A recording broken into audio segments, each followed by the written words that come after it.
خبر غریب بھی خبر واحد کی ایک قسم ہے۔ یہ خبر واحد کی تیسری قسم ہے۔ اس سے پہلے خبر واحد کی دو اقسام، خبر مشہور اور خبر عزیز پڑھ چکے۔ خبر غریب میں راویوں کی تعداد قلت میں ہوتی ہے۔ ہم پڑھ رہے تھے کہ کثرت و قلت کے اعتبار سے تو قلت یہ ہوتی ہے کہ سند میں کسی بھی طبقے میں ایک راوی رہ جاتا ہے، ایک۔ اس سے پہلے آپ نے خبر عزیز پڑھی تھی، اور خبر عزیز میں سند کے کسی بھی ایک طبقے میں دو راوی ہوتے ہیں۔ دو سے زیادہ کسی طبقے میں تو ہو سکتے ہیں، لیکن دو راوی کسی ایک پرٹیکولر طبقے میں، صحابہ کرام کا طبقہ ہو یا تابعین کا یا تبع تابعین کا، کسی بھی ایک طبقے میں اگر دو راوی رہ جائیں وہ عزیز ہوتی تھی، اور اگر تین راوی ہوں تو وہ مشہور ہوتی تھی۔ تو مشہور سے نیچے آئے دو راوی، خبر عزیز۔ اس سے بھی اب نیچے آئے تو ایک راوی رہ جائے، یہ جو ایک راوی رہ جاتا ہے اس کی وجہ سے حدیث میں کوئی خرابی نہیں پیدا ہوتی ہے، بلکہ غریب کا ایک مطلب ابھی آپ پڑھیں گے جب، تو اس کا ایک مطلب یونیک بھی ہوگا۔ ہم آپ کو ایک ایسی حدیث دکھائیں گے مثال میں جس میں صحابہ کرام کے طبقے میں صرف ایک راوی ہوں گے، اس کے بعد ان سے کثیر تابعین نے اس حدیث کو بیان کیا ہوگا، یا ہم آپ کو ایک ایسی مثال حدیث کی دکھائیں گے جس میں تابعین کے طبقے میں صرف ایک تابعی ہوں گے، باقی طبقات میں ایک سے زیادہ راوی ہو سکتے ہیں اور ہوں گے۔ یہ لفظ غریب کیسے بنا، اس کے حروف اصلیہ کیا ہیں، ڈکشنری میں اس کا کیا معنی ہے، اور پھر خبر غریب کا اصطلاحی معنی کیا ہے، اس کو جان لیتے ہیں۔ سبق شروع کرتے ہیں۔ خبر غریب لغوی معنی، غریب دراصل صفت مشبہ کا صیغہ ہے، غریب بر وزن فعیل، اور اس کا معنی ہے اکیلا، منفرد، قلیل یا دور۔ اب اصطلاحی معنی آپ کو سمجھ میں آئے گا کہ خبر غریب وہ حدیث ہے جس کی سند کے کسی بھی طبقے میں ایک راوی رہ جائے، اسے خبر فرد بھی کہتے ہیں۔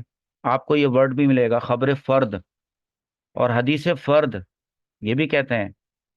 اس ایک راوی کو جو رہ جاتا ہے اس کو منفرد کہتے ہیں اور متفرد بھی کہتے ہیں، اور راوی کے ایک ہو جانے سے حدیث کی سند میں جو انفرادیت اور خوبی پیدا ہو جاتی ہے اس کو کہتے ہیں غرابت۔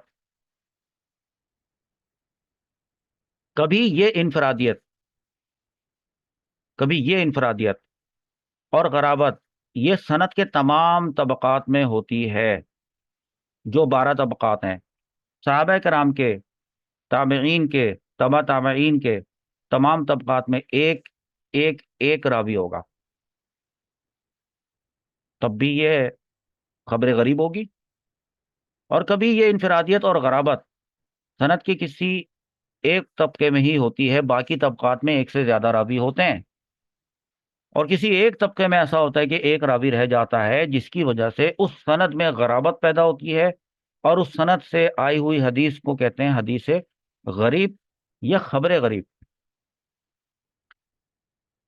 اس میں صرف ایک ایسا مسئلہ ہے کہ وہ طبقہ اگر صحابہ کرام کا طبقہ ہوگا جس میں ایک صحابی رہ جائیں گے تو کیا تب بھی وہ خبر خبر غریب کہلائے گی؟ تو اس کے بارے میں دو اقوال ہیں، وہ دونوں اقوال سیکھنا آپ کے لیے ضروری ہے، اور اس میں سے کون سے والے قول کو کون سا والا قول راجح ہے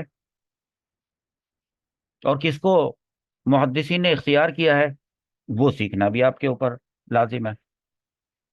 تو دیکھیے کہ حضرت ملا علی قاری رحمۃ اللہ تعالی علیہ کا قول یہ ہے کہ صحابی کا تفرد، یعنی صحابی کے طبقے میں ایک صحابی کا، صرف ایک صحابی کا حدیث کو بیان کرنا، یہ غرابت نہیں سمجھا جائے گا۔ یعنی ان کے نزدیک غریب حدیث وہ ہوگی کہ صحابہ کرام والے طبقے کو چھوڑ دیں آپ، اس میں یہ نہ دیکھیں کہ اس میں ایک ہی اکیلے صحابی ہے۔ ملا علی قاری رحمت اللہ تعالی علیہ کے نزدیک تابعین سے دیکھنا شروع کیا جائے گا۔ اس کی وجہ کیا بیان کرتے ہیں، پہلے پڑھ لیں کہ یعنی سند کے صحابہ کے طبقے میں صرف ایک راوی، ایک صحابی ہوں تو وہ حدیث غریب نہیں ہوگی۔ اور اس کی وجہ کیا ہے؟ اس کی وجہ یہ ہے کہ کسی صحابی میں کبھی کوئی بات باعث قدحہ نہیں پائی جاتی، کوئی برائی نہیں پائی جاتی، حافظے کی کمی نہیں پائی جاتی، بھولنے کی بیماری نہیں پائی جاتی، گناہ نہیں پایا جاتا، جھوٹ نہیں پایا جاتا۔ اور یہ کہ سب کے سب صحابہ وہ تو عادل ہیں، اور عدالت ہی تو شرط ہے، لہذا غریب حدیث تب ہوگی جب صحابہ کے بعد کے طبقے میں، مثلا تابعین وغیرہ کے طبقے میں فقط ایک تابعی رہ جائے جو حدیث کو اکیلا روایت کر رہا ہو۔ یہ تو ہے حضرت ملا علی قاری رحمت اللہ تعالی علیہ کا قول، اور کچھ لوگ اس کو اپناتے ہیں۔ اچھا، قول نمبر 2، اگلا قول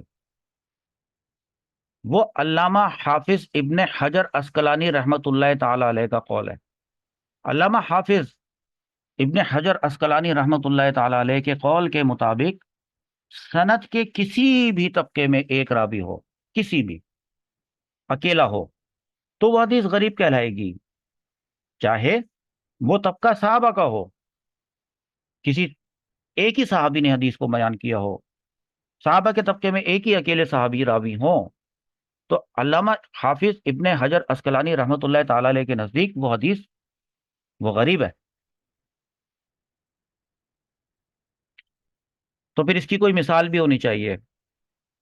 آپ نے حدیث پڑھی ہے، بار بار پڑھتے ہیں، انما الاعمال بالنیات، کہ اعمال کا دار و مدار نیتوں پر ہے۔ وہ والی حدیث کئی سندوں سے آپ کے پاس ہے، ٹھیک ہے، اور سیاہ ستہ کے مصنفین نے اس کو اپنی کتاب میں لکھا ہے، اس کے علاوہ بھی کتابوں میں موجود ہے، انما الاعمال بالنیات۔ تو دراصل اس حدیث کو بیان کرنے میں حضرت عمر فاروق رضی اللہ تعالیٰ عنہ وہ اکیلے ہیں، یعنی حضور اکرم صلی اللہ تعالیٰ علیہ وآلہ وسلم سے یہ حدیث چاہے کتنے ہی صحابہ کرام نے سنی ہو، لیکن اس کو بیان کرنے والے صرف حضرت عمر فاروق رضی اللہ تعالیٰ عنہ ہیں۔ حضرت عمر فاروق رضی اللہ تعالیٰ عنہ نے یہ حدیث بیان کی تھی حضرت علقمہ بن وقاص کو، ویسے اس کے علاوہ اور کئی افراد کو یہ حدیث بیان کی تھی، اور پھر اتنے زیادہ تابعین نے حدیث سننے کے بعد اور مزید کئی تابعین کو حدیث بیان کی۔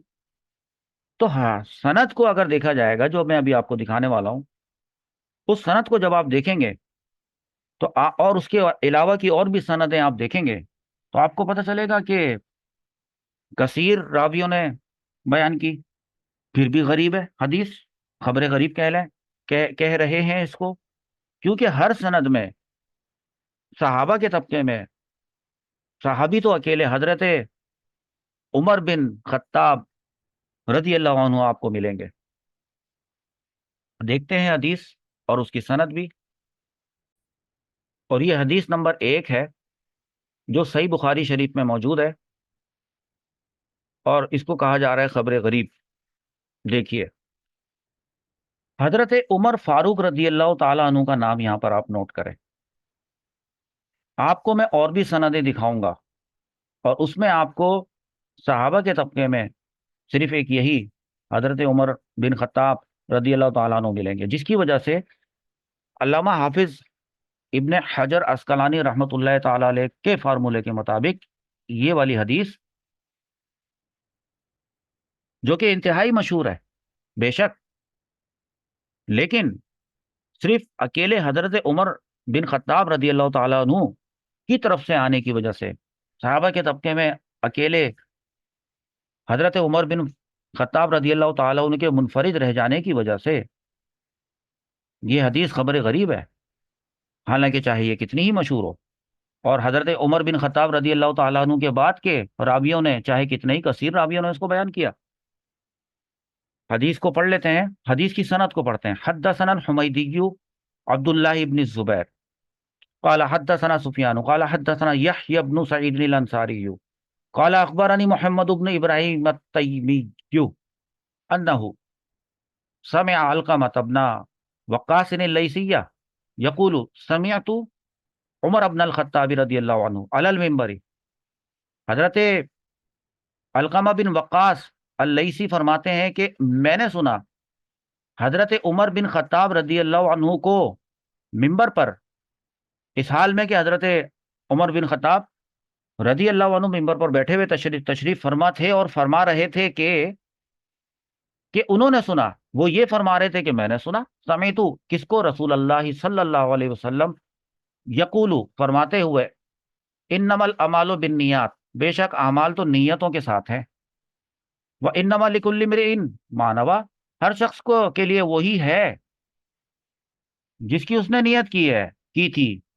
فمن کانت ہجرتہ، تو جس کی ہجرت، تو وہ شخص جس کی ہجرت ہو الی دنیا، دنیا حاصل کرنے کے لیے، یصیبھا اس کو دنیا ہی ملے گی، او الی امرأۃ، یا کسی عورت کی طرف اس نے ہجرت کی ہو، ینکحو ہاتھ کے وہ اس کے ساتھ نکاح کر لے، تو اس کو بس وہ فہجرتہ الی ما ہاجر الیہ، تو اس کو وہ عورت ہی ملے گی جس کی خاطر اس نے ہجرت کی تھی۔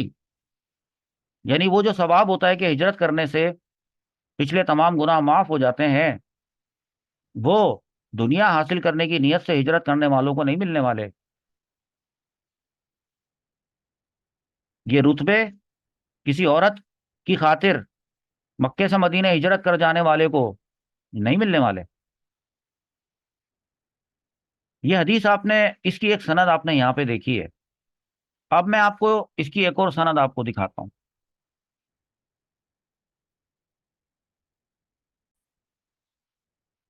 نہیں بلکہ چھوڑیں، نہیں مل رہی، نکال کے رکھی تھی، کھو گئی۔ بھائی اتنا کافی ہے، آپ نے دیکھ لیا حضرت عمر بن خطاب رضی اللہ تعالیٰ عنہ اس سند میں صحابہ کے طبقے میں اکیلے راوی ہیں، متفرد ہے، منفرد ہے، جس کی وجہ سے اس حدیث کو خبر غریب کہا گیا ہے۔ اب یہ جاننا ہے کہ دراصل خبر غریب کا حکم کیا ہوتا ہے۔ اگر کسی خبر غریب میں حضور صلی اللہ تعالیٰ علیہ وآلہ وسلم کی طرف سے کوئی حکم آتا ہے تو کیا اس پہ عمل کرنا واجب ہوتا ہے؟ جیسے کہ خبر عزیز کے حکم پر عمل کرنا واجب تھا اور خبر مشہور کے حکم پر عمل کرنا واجب تھا، تو دراصل خبر غریب کے حکم پر عمل کرنا بھی واجب ہوتا ہے، لیکن اس کی ایک شرط ہے۔ اس کی شرط یہ ہے کہ چونکہ یہ خبر غریب ہے تو دیگر قرائن، دیگر احادیث اور دیگر اسانید سے اگر اس کو سپورٹ مل جاتی ہے تو پھر اس کے حکم پر بھی عمل کرنا واجب ہوتا ہے۔ جیسا کہ میں نے آپ کو بتایا تھا نا کہ خبر متواتر میں، خبر متواتر وہ یقینی علم کا فائدہ دیتی ہے، بدیہی علم کا فائدہ دیتی ہے، قطعی علم کا فائدہ دیتی ہے خبر متواتر۔ اور یہ کیا ہے؟ یہ خبر واحد ہے، اور خبر واحد کی بھی خبر غریب، تو یہ یقینی علم کا فائدہ نہیں دیتی، یہ ظنی علم کا فائدہ دیتی ہے۔